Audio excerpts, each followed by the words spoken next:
নমস্কার বন্ধুরা, Prius cooking হাবে সবাইকে স্বাগত জানাই।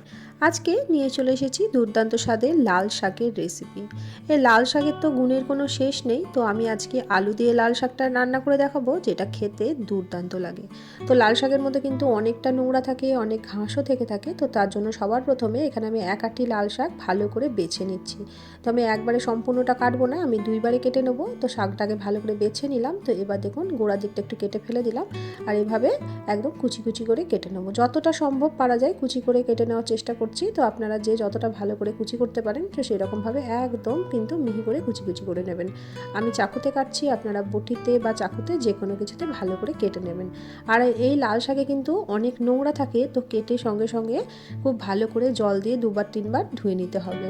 তা লাল শাকের মধ্যে খুব বালি, কাদা, নোংরা থাকে। এই লাল শাক খেলে আমাদের চোখের স্বাস্থ্য খুব ভালো থাকে। লাল শাকের মধ্যে থাকে ক্যালসিয়াম, ম্যাগনেসিয়াম ও অনেক রকমের ভিটামিনও থাকে। চোখ ভালো রাখে, তার সঙ্গে সঙ্গে কিন্তু রক্তাল্পতাও কমায়। রক্ত শূন্যতা দূর করতে লাল শাক ভীষণভাবে সাহায্য করে। তো দেখুন, কথা বলতে বলতে সম্পূর্ণ লাল শাকটা আমার কেটে নেওয়া হয়ে গেছে। তো এবার আমি এরকম একটা ফুটো ফুটো ঝুড়ির মধ্যে নিয়ে নিলাম, খুব ভালোভাবে জল পাল্টে ধুয়ে নেবো। আর আমি এটা একটা আলু নিয়েছি, আমি আলু দিয়ে আজকে লাল শাকটা রান্না করব। তো আমি আলুটা ভালো করে খোসা ছাড়িয়ে নিয়েছি। যেভাবে আলু ভাজা কাটে সেরকমভাবে একটু লম্বা লম্বা করে আলুটাকে কেটে নেব। তো আলুটা আমার কাটা হয়ে গেছে। তো দেখুন, এভাবে আমি আলু কেটে নিয়েছি। আপনারা শাকের পরিমাণটা যেমন নেবেন সেরকমভাবে আলুর পরিমাণটা বাড়িয়ে বা কমিয়ে নিতে পারেন। তো চলুন এবার রান্নাটা করে নিই। এবার একটা কড়াই বসিয়ে দিলাম। কড়াইয়ের মধ্যে দিয়ে দিলাম 1.5 থেকে 2 চামচ মতো সর্ষের তেল। তো তেলটা খুব ভালো করে গরম করে নিচ্ছি। তো এবার তেলের মধ্যে দিয়ে দিচ্ছি কিছুটা চিনেবাদাম। চিনেবাদাম দিয়ে লাল শাকটা ভীষণ ভালো লাগে, তো তার জন্য আমি একটু চিনেবাদাম ভেজে তুলে নেব।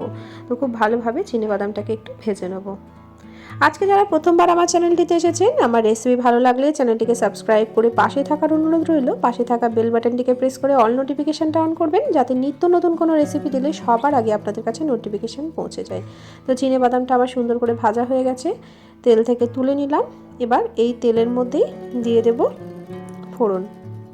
তো সবার প্রথমে দিয়ে দিলাম বেশ কয়েকটা রসুনগুলোকে আমি থেতো করে দিয়েছি। আর এখানে 5 ফোড়ন দিয়ে দিলাম, একটা ছোটো চামচের 1 চামচ 5 ফোড়ন দিয়ে দিলাম। আর আমি এখানে প্রায় 7-8টা মতো রসুন থেতো করে দিয়ে দিলাম। আপনারা যদি রসুনটা খেতে না চান, তো সেক্ষেত্রে এখানে রসুনটা স্কিপ করে দিতে পারেন। দিয়ে দিলাম শুকনো লঙ্কা। আমি এখানে 1.5 খান শুকনো লঙ্কার ব্যবহার করেছি। তো ফোড়নটার সুন্দর গন্ধ যখন বেরিয়ে যাবে, তখন আলুটা যেটা আমরা কেটে রেখেছিলাম সেটা ভালো করে ধুয়ে নিয়ে চলে এসেছি। এবার আলুটা তেলের মধ্যে দিয়ে দিলাম।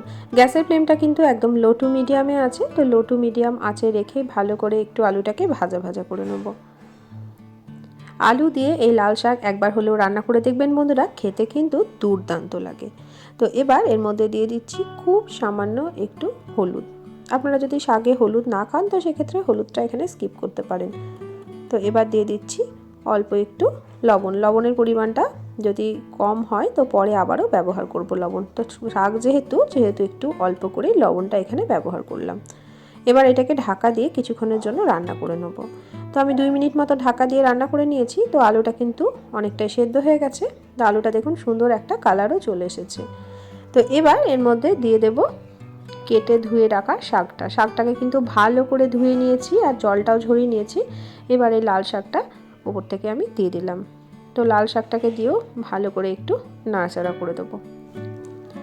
তো শাক রান্না করতে কিন্তু একদমই বেশি সময় লাগে না, খুব অল্প সময়ের মধ্যে কিন্তু শাক রান্না হয়ে যায়। আর এই লাল শাক প্রথম পাতে ভাতে দিয়ে মেখে খেতে কিন্তু দুর্দান্ত লাগে। তো শাকটাকে দিয়ে খুব ভালো করে একটু আলুর সাথে মিশিয়ে দিলাম, একটু নাড়াচাড়া করে দিলাম। এখন কিন্তু লবণের ব্যবহার করব না, যদি প্রয়োজন হয় পরে আমি শাকের মধ্যে লবণ দেবো। তো এটাকে ঢাকা চাপা দিয়ে লো টু মিডিয়াম ফ্লেমে আরও 1 মিনিট মতো রান্না করে নিচ্ছি। তো দেখুন 1 মিনিট মতো হয়ে গেছে। 1 থেকে 1.5 মিনিট পর আমি ঢাকনাটা খুলে দিলাম। তো শাক থেকে কিন্তু বেশ জল ছেড়ে গেছে, আর শাকটাও কিন্তু অনেকটা কমে এসছে, আর আলুটাও কিন্তু সুন্দরভাবে সেদ্ধ হয়ে গেছে। আর দেখুন কত সুন্দর শাকের কালারটা, একদম আলুগুলোও কিন্তু একদম লাল লাল হয়ে গেছে।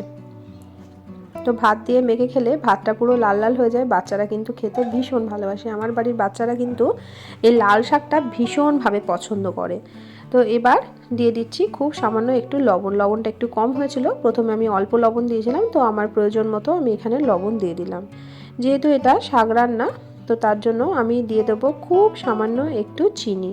চিনিটা অপশনাল, আপনারা না চাইলে নাও দিতে পারেন, তবে চিনি দিলে শাকটা কিন্তু খেতে ভীষণ ভালো লাগে। দিয়ে দিচ্ছি চেরা কাঁচা লঙ্কা, আমি এখানে 2টো চেরা কাঁচা লঙ্কার ব্যবহার করলাম, আপনারা কাঁচা লঙ্কার পরিমাণটা বাড়িয়েও দিতে পারেন। তো এবার খুব ভালোভাবে এটা শাকের সঙ্গে মিশিয়ে দিচ্ছি, লবণ, চিনি আর লঙ্কাটা যাতে খুব সুন্দরভাবে ফ্লেভারটা এই শাকের মধ্যে ঢুকে যায়। খুব ভালোভাবে দেখুন আমি একটু মিশিয়ে দিলাম। তো এখন শাকের মধ্যে বেশ কিছুটা জল আছে, এই জলটা শুকিয়ে যাওয়া পর্যন্ত অপেক্ষা করতে হবে। এখন গ্যাসের ফ্লেমটা মিডিয়াম টু হাই করে দিলাম। এবার ভেজে রাখা যে চিনেবাদামটা ছিল সেটাকে আমি একটু ভেঙে নিয়েছি, তো কিছুটা চিনেবাদাম এর ওপর থেকে দিয়ে দিলাম। সম্পূর্ণ চিনেবাদামটা দেবো না, পরে আবার ব্যবহার করব, তো অল্প একটু চিনেবাদাম ওপর থেকে দিয়ে দিলাম। এবার এর মধ্যে দিয়ে দিচ্ছি কিছুটা নারকেল কোড়া, এটা শুকনো নারকেল কোড়া, তো আপনারা কিন্তু নারকেল কোড়া যেটা টাটকা নারকেল কোড়া সেটাও কিন্তু দিয়ে দিতে পারেন। তো আমার কাছে যেহেতু শুকনো নারকেল কোড়াটা ছিল, তো সেজন্য আমি এখানে শুকনো নারকেলের কোড়াটা ব্যবহার করলাম। তো নারকেলের গুঁড়োটা দিয়েও ভালো করে একটু মিশিয়ে দিলাম। এই শাকে কিন্তু নারকেল কোড়াটা দিলে কিন্তু দুর্দান্ত টেস্ট আসে। তো গ্যাসের ফ্লেমটা বন্ধ করে এটাকে দেখুন একটা প্লেটের মধ্যে তুলে নিয়েছি। তো এবার ওপর থেকে দিয়ে দিচ্ছি বেশ কিছুটা চিনেবাদাম, যে চিনেবাদামটা আমরা ভেজে সম্পূর্ণটা দিইনি, কিছুটা তুলে রেখেছিলাম, তো সেই চিনেবাদামটা আমি ওপর থেকে সুন্দরভাবে ছড়িয়ে দিলাম। আর দেখুন খুব অল্প করে একটু নারকেল, যে শুকনো নারকেলের কোড়াটা ছিল, তো সেই শুকনো নারকেল গুঁড়োটাও আমি ওপর থেকে দিয়ে দিচ্ছি। আপনাদের কাছে নারকেল কোড়া থাকলেও সেটাও কিন্তু এর ওপর থেকে দিয়ে দিতে পারেন, অথবা নারকেলের কুচিও কিন্তু দিতে পারেন। একদম কিন্তু বিয়েবাড়ির মতো লাল শাক ভাজা আমাদের হয়ে গেল। তো আজকের রেসিপি কেমন লাগলো অবশ্যই আমাকে কমেন্ট করে জানাবেন। রেসিপি ভালো লাগলে প্রিয়জনদের সঙ্গে শেয়ার করতে ভুলবেন না। আজকের মতো আসি বন্ধুরা, দেখা হবে অন্যদিন অন্য একটা রেসিপির সাথে। সবাই ভালো থাকবেন, সুস্থ থাকবেন, সাবধানে থাকবেন। রেসিপিটি দেখার জন্য সকলকে অসংখ্য ধন্যবাদ।